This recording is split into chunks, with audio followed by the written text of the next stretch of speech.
Good morning, dear students. Welcome all. So, in our previous topics, we discussed deforestation and conservation of forest and wildlife. So, for today, we are going to discuss conservation of biodiversity. So, dear students, if we talk about our planet Earth, we have n number of plants, animals, and microorganisms. So it's not possible for us to count these different species of plants, animals, microorganisms.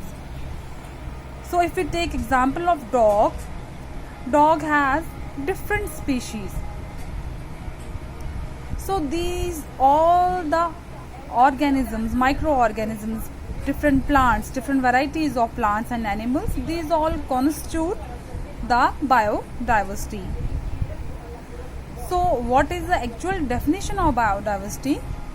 Let's study the number of variables and all different varieties of life, their interaction, their interdependence and relationship with environment is called biodiversity. Bio means life and diversity means differences. That means differences in the life. So biodiversity में क्या होता है कि different species जो होते हैं, वैसे तो हमारे प्लेनेट पे डिफरेंट वैरायटीज़ है प्लांट्स के, एनिमल्स के, माइक्रो ऑर्गेनिजम्स के.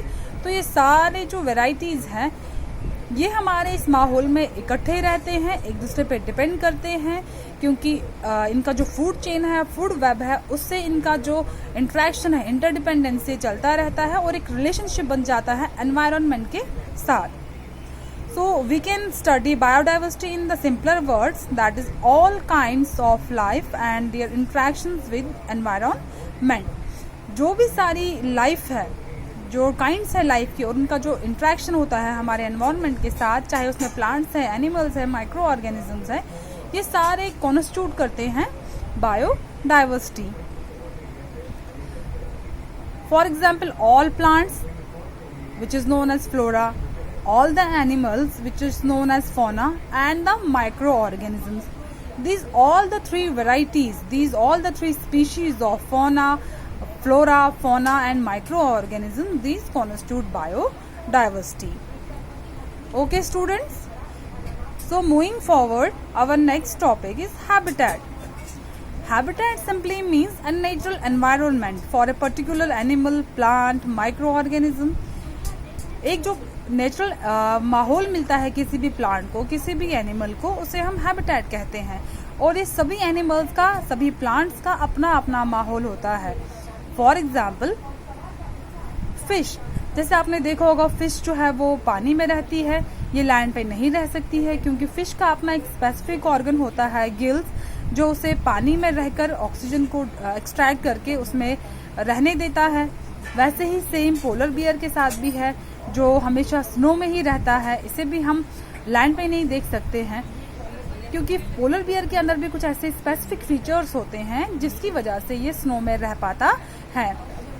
If we take the example of human beings, अगर हम लोग अपने हैबिटेट की बात करें, हम लोग घरों में रहते हैं. अगर हम लोग कोशिश करें पानी में रहने की, स्नो में रहने की, तो पानी में जाने के लिए, स्नो में रहने के लिए हमें वैसे ही फीचर्स को अडॉप्ट करना है. पानी में जाएंगे तो हमें ऑक्सीजन साथ लेना है, स्नो में जाएंगे तो हमें वैसे ही अपने आप को कवर करना है, लेकिन हमेशा के लिए हम अपने आप को वाटर और स्नो में नहीं रख सकते हैं.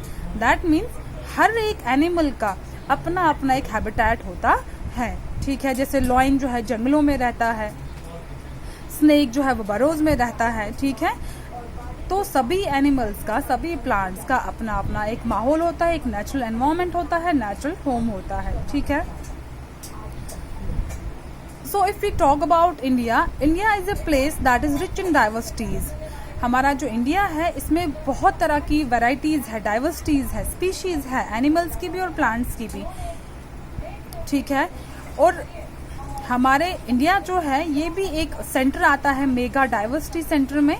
We have 12 mega diversity centres and India is one among these 12 centres. ठीक है.